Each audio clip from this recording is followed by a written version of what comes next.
नमस्कार, आप देख रहे हैं डीएस पर। मैं हूं आपके साथ नफीसा खान। देखिए, हरियाणा के अंदर रातों रात सरकार बदल गई। नई सरकार बदल जाती है चुनावों से पहले, लेकिन इस बदलती सरकार के मायने क्या है? बीजेपी ने आखिर इतना बड़ा कदम कैसे उठा लिया? 400 प्लस का नारा जहां बीजेपी दे रही है, तो वहां एक ही दिन के अंदर सरकार नई बदल जाती है, नया मुख्यमंत्री मिल जाता है हरियाणा को।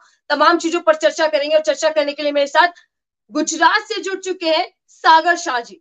अब गुजरात की नमस्कार। सियासत देखिए पूरे देश पर भारी पड़ रही है, लेकिन देश के अंदर जो सियासी सर खलबली मच चुकी है, हरियाणा पर सीधे तौर पर मैं चर्चा करूंगी। आखिर क्या लगता है कि सरकार बदलने के मायने क्या हो सकते हैं? खट्टर जी को क्यों हटाया गया और ठीक चुनावों से पहले बीजेपी की रणनीति के साथ आगे बढ़े? सागर जी। देखिए, ये दिखाता है कि डर कितना है। जो जी। लोग ये कहते थे कि मोदी की गारंटी, मोदी की गारंटी, मोदी की गारंटी, आज उन्हें खुद खुद पर विश्वास नहीं है। मोदी की गारंटी पर मोदी जी को आज विश्वास नहीं है। देश की इंडिया गठबंधन की 28 पार्टियों के बीच जो महत्वपूर्ण स्टेट्स के अंदर जो सीट्स शेयरिंग हो चुकी है, जैसे अगर हम उत्तर प्रदेश की बात करें तो जी। कांग्रेस और अखिलेश यादव के बीच जो सीट शेयरिंग हो चुकी है। बिहार में बात करें तो वहां पर भी नीतीश कुमार को अपने पाले में लाने के बाद भी वहां पर तेजस्वी का पाला बहुत ही भारी पड़ रहा है और उसके साथ भी कांग्रेस का गठबंधन है। तो ये जी। जो डर है, मोदी जी को खुद पर अब भरोसा नहीं है, खुद पर अब विश्वास नहीं है, खुद की गारंटी पर विश्वास नहीं है। और ये डर, जहां 400 सीट्स लाने की बात कर रहे हैं कि 370 और फिर 400 के पार, ये जो 400 के पार का जो नारा है वो सिर्फ एक दिखावा है, एक ढोंग है, एक चित्र है, एक ऐसी छवि है जो लोगों के दिमाग में एक नैरेटिव बनाने के लिए गढ़ी जा रही है। लेकिन खुद मोदी जी जानते हैं कि 400 तो छोड़ दीजिए, 370 तो छोड़ दीजिए, जो मिनिमम आंकड़ा है 272 का, वो लाने के भी उनके लाले पड़ चुके हैं। और इसीलिए इस डर की वजह से, जैसे गुजरात में उन्होंने किया था, रातों रात 5 साल के कार्यकाल के बाद विजय रूपाणी की तारीफ करके, गुजरात के मुख्यमंत्री की तारीफों के पुल बांधने के बाद उन्होंने जो काम किया था उसका सेलिब्रेशन होने वाला था। एक सेलिब्रेशन तय हो चुका था।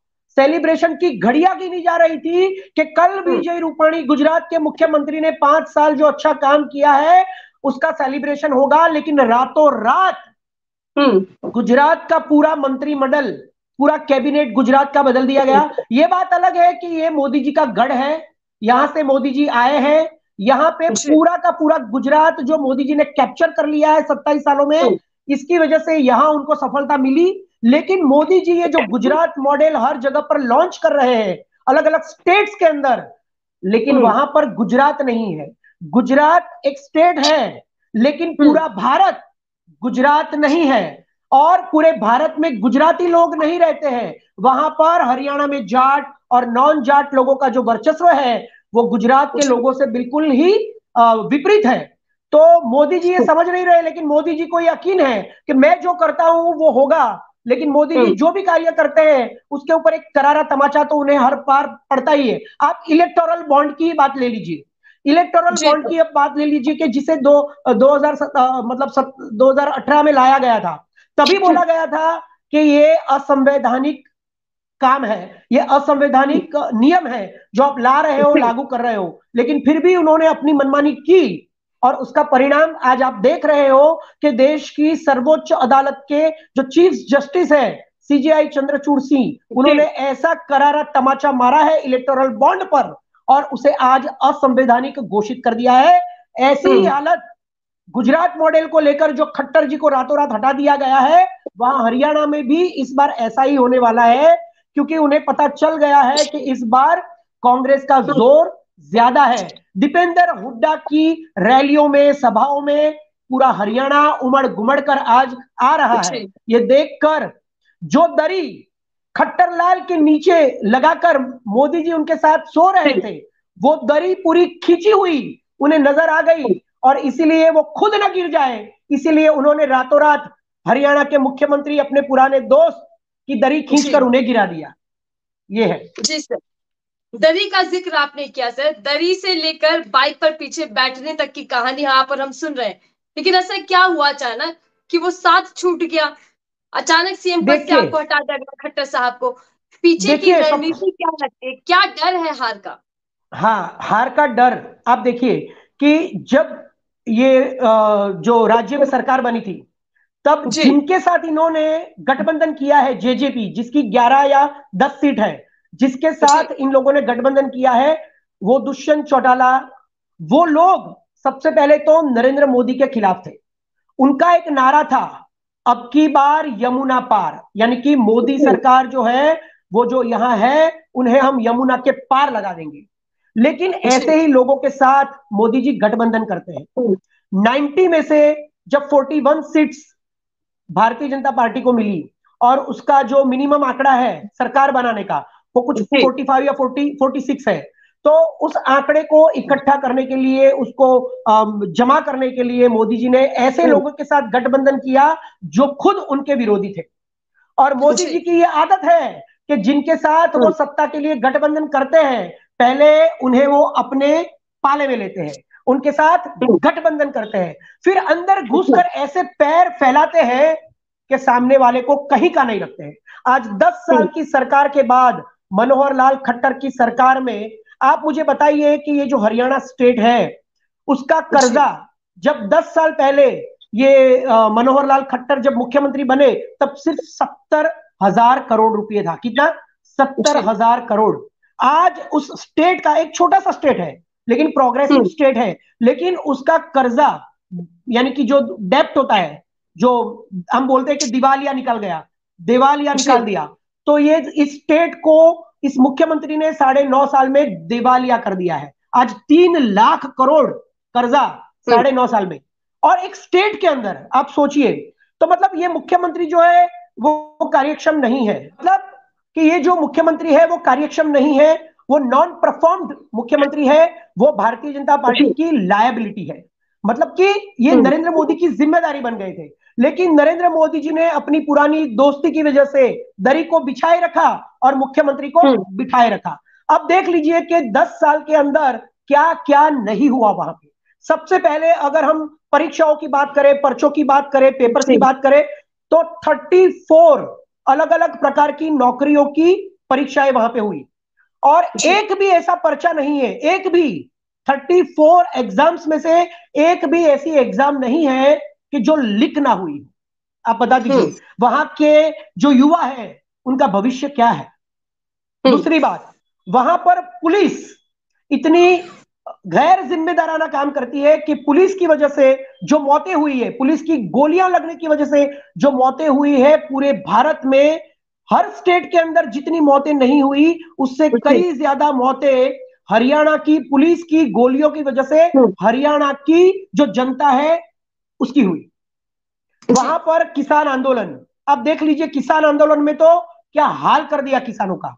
जब 2020 के आसपास जब कोरोना चल रहा था, तब किसानों को कितना परेशान किया।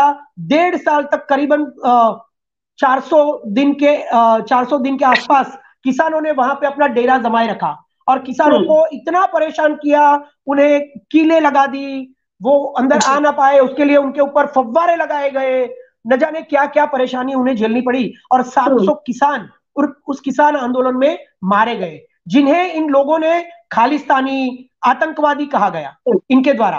ठीक है, तो किसान इनसे नाराज है, युवा इनसे नाराज है, पेपर लीक होते हैं तो बिल्कुल नौकरियां नहीं मिलेगी, तो बेरोजगारी इतनी है, स्टेट का कर्जा इतना बढ़ गया है। आप ऊपर से देखिए महिला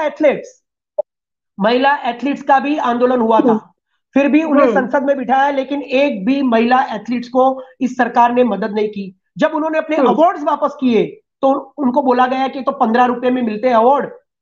ऐसा करके महिलाओं का अपमान किया, युवाओं का अपमान किया, बेरोजगारी उत्पन्न की, स्टेट को कर्ज में डुबो दिया, पर्चे लीक हो गए, पुलिस की वजह से लोगों की मौतें हुई, 700 किसान मर गए, और ऊपर से अभी भी फिर से जब किसान आंदोलन चल रहा है, तब भी एक युवा किसान को जब गोली लगी, तब भी सरकार की मुंह से एक आवाज नहीं निकली। और आज भी सरकार किसानों के वो 3 काले कानून में जो एमएसपी देने की बात थी, वो एमएसपी भी नहीं दे रही है। तो इतनी एंटी इनकम्बेंसी जो आज मनोहर लाल खट्टर की सरकार में पिछले 9.5 साल में हो चुकी है एक एक सेक्टर में। आप ऊपर से देखिए कि वहां पर जिन जिन लोगों को नौकरियों पे रखा जा रहा है वो किसी भी प्रकार से कैपेबल नहीं है। सिर्फ भारतीय जनता पार्टी के लोग और आरएसएस के लोगों को ही वहां पर आरएसएस की चिट्ठी पर, पर्ची पर, सिफारिश पर, उनकी जो कहते हैं कि उनका जो जैक है उसके ऊपर हर संस्था के अंदर बड़े बड़े पदों पर वहां पर सिर्फ और सिर्फ भारतीय जनता पार्टी, आरएसएस और भगवाधारी लोगों को नियुक्त किया जा रहा है, जिनके पास ना कोई कैपेबिलिटी है, ना कोई परफॉर्मेंस है, ना उनकी कोई मतलब डिग्री के बारे में भी बात करें तो डिग्रियों का भी कोई अता पता नहीं रहता है। ऐसे लोगों को आज खट्टर की सरकार में भर्ती किया जा रहा है। तो पूरे देश के अंदर ये जो पूरा स्टेट है हरियाणा, उसे 10 साल में मनोहर लाल खट्टर ने बेहाल कर दिया है। और जो मजबूत वहां के जो जाट लोग हैं उनके सामने दूसरे लोगों को इकट्ठा करके उनके बीच भी जो जाट और नॉन जाटों के बीच भी जो डिफरेंसेस इस सरकार ने क्रिएट किए हैं, इसकी वजह से आज नरेंद्र मोदी को पता चल गया है कि हरियाणा में अब फिर से सरकार बनाना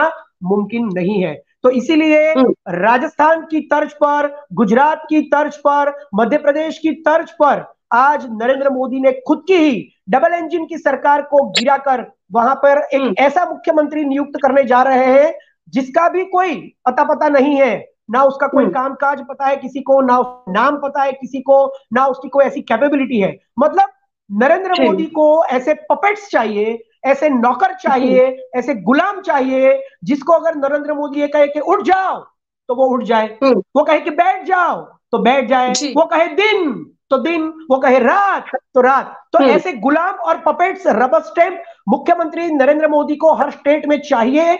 ये इसका जीता जागता सबूत है। आज जब पता चला कि जेजेपी के साथ गठबंधन करके 9 साल में इतना मतलब फसाड हो गया, आज डर लग रहा है कि जीतने की कोई पॉसिबिलिटीज नहीं है, तो मुख्यमंत्री को हटा दिया, जेजेपी के साथ जो गठबंधन था वो तोड़ दिया और अब कहते हैं कि हम फिर से लड़ेंगे। लेकिन मुझे नहीं लगता है कि इस बार वो जीत पाएंगे। जी सागर जी, मैं आपसे यही समझना चाह रही हूँ, दो पहलू हैं। देखिए, एक, जेजेपी को अगर बाहर करना था, क्या बीजेपी ने इसीलिए खेला किया?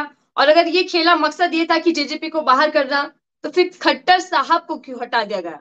अगर खट्टर साहब के प्रति जो जनता की नाराजगी है, क्या उसके चलते सरकार जाने का डर था, चुनावों में हार का सामना न करना पड़ जाए, ये डर था? इसीलिए एक तीर से दो निशाने यहाँ पर खेले गए हैं।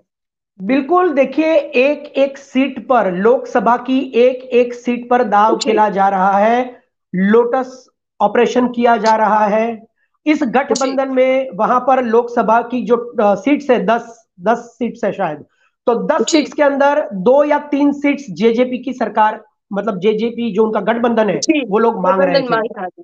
हाँ, तो ये तो मोदी जी देंगे नहीं, क्योंकि मोदी जी की ये आदत नहीं है।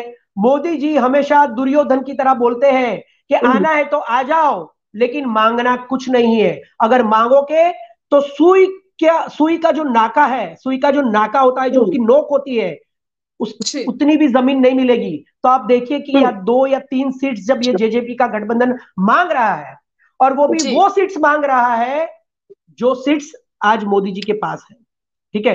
तो मुझे नहीं लगता है कि ये जो सीट शेयरिंग का जो मामला है, ये इस गठबंधन के अंदर मैच नहीं हो रहा है, और इन्हें लग रहा है कि इनके साथ गठबंधन करने से अब कोई फायदा नहीं है। मतलब जब फायदा था, सरकार बनानी थी, तब इन्होंने जेजेपी को निमंत्रण दिया, अपने पाले में ले लिया, अपने साथ जोड़ लिया। लेकिन जब इन्हें लगने लगा कि अब जेजेपी कोई मदद नहीं कर सकती है, क्योंकि पूरा का पूरा जो रुझान है आज वो कांग्रेस की तरफ दिख रहा है, क्योंकि कांग्रेस की भी 31 सीट्स आई थी पिछली बार, कांग्रेस भी मजबूत स्थिति में थी, कांग्रेस भी चाहती तो गठबंधन करके सरकार बना सकती थी। कांग्रेस की भी तब जब इनकी 41 सीट आई थी, तब कांग्रेस की भी 31 सीट्स थी। तो 10 साल के इस बेहाल गवर्नेंस की वजह से आज पूरा का पूरा जो हरियाणा स्टेट है वो चाहता है कि इस बार ये सरकार जाए, इसको भगाए, इसको लात मारे और कांग्रेस की सरकार को लाए। और इतने सारे जो मतलब विवाद हुए, कंट्रोवर्सीज हुई, परेशानी हुई, किसानों को हुई, युवाओं को हुई, महिलाओं को हुई, कौन बाकी है? कोई बाकी नहीं है। परेशान कर दिया पूरे स्टेट को, पूरे स्टेट के नागरिक को। तो आज पूरी की पूरी जो रुझान है जीतने का, वो पूरा पूरा कांग्रेस की तरफ जाता हुआ दिख रहा है। तो ये लोग अब जो वोट्स है उसे बांटना चाहते हैं, जो जाट वोट से वहां पे जो मजबूत वोटर्स है उसे वो अलग अलग तबकों में बांट देना और चाहते हैं। देखिए जो नया जो सीएम चेहरा दिया गया है सर, वो नॉन जाट है, ओबीसी का बड़ा चेहरा वहां पर माना जा रहा है। और आपने जैसा जिक्र किया, आरएसएस में भी वो लंबे टाइम तक काम करते रहे। नया चेहरे पर दाव बीजेपी खेल रही है, जबकि 10 में से 10 का दावा वहां पर किया जा रहा है। देखिए डबल ओबीसी इंजन का दाव सरकार तो की बात की जा रही है। जी सर। देखिए ओबीसी का दाव तो अब इनका चल ही नहीं रहा है, क्योंकि मोदी जी ने हम्म। खुद खुद को बोल दिया कि मैं इस देश में सबसे बड़ा ओबीसी हूं। जी। ये तो मोदी जी ने खुद बोला है कि मैं हम्म। इस देश में सबसे बड़ा ओबीसी हूं, आपको नजर नहीं आता हूं कि मतलब मुझे वोट दीजिए। तो पूरे हम्म। भारत के लोग भी आज सबसे बड़े ओबीसी की बात को नहीं मान रहे हैं, उसके सामने नहीं देख रहे हैं। तो जब देश का इतना बड़ा ओबीसी चेहरा आज नहीं चल रहा है, उनकी गारंटी नहीं चल रही है, उस गारंटी पर विश्वास नहीं हो रहा है, तो ये एक हम्म। स्टेट का ओबीसी चेहरा उन्हें क्या फायदा दिलाएगा? मोदी लेकिन जी एक के 400 प्लस बाद का नारा। 400 प्लस का नारा, तो आप सोचिए कि ये इनकी पहले से ही एक मानसिकता रही है। ये जो जी। कांग्रेस का इतिहास है, कांग्रेस का जो 1947 में जो जीत का इतिहास हम्म। है, उसे वो बिल्कुल मतलब मिटा देना चाहते हैं। अब ये जो संविधान है हमारे देश का, ये कब बना है? जी। हमारी जब कांग्रेस की 1947 में जब कांग्रेस ने आजादी दिलाई इस देश में, जी। उसके बाद बाबा साहेब आंबेडकर के हम्म। नेतृत्व में ये जो संविधान बना है, उस संविधान को खत्म करने की जो मंशा है, जब वो सत्ता में आए तब भी बोल रहे थे कि हम मन्नू का हम्म। संविधान लाएंगे, अपने सनातन का संविधान लाएंगे, देश को हिंदू राष्ट्र बनाएंगे। इस मंशा जी। के साथ आने के बाद जब यह कहा गया कि अब अगले 50 साल तक हमारा राज रहेगा, क्योंकि 50 साल कांग्रेस ने राज किया, तो चैलेंज मारी गई थी कि अगले 50 साल हम राज करेंगे और हम्म। सब कुछ नया कर देंगे, संविधान को भी बदल देंगे।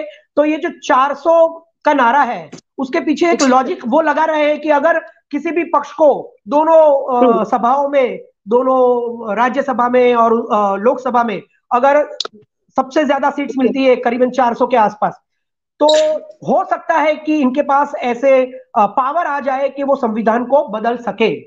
तो ये जो जी। कर्नाटक के उनके भारतीय जनता पार्टी के जो नेता है, उनका जो बयान वायरल हुआ है, ये उनकी मंशा साबित करती है। और ये कोई व्यक्ति कैसे कह सकता है, जब ऊपर से हम्म।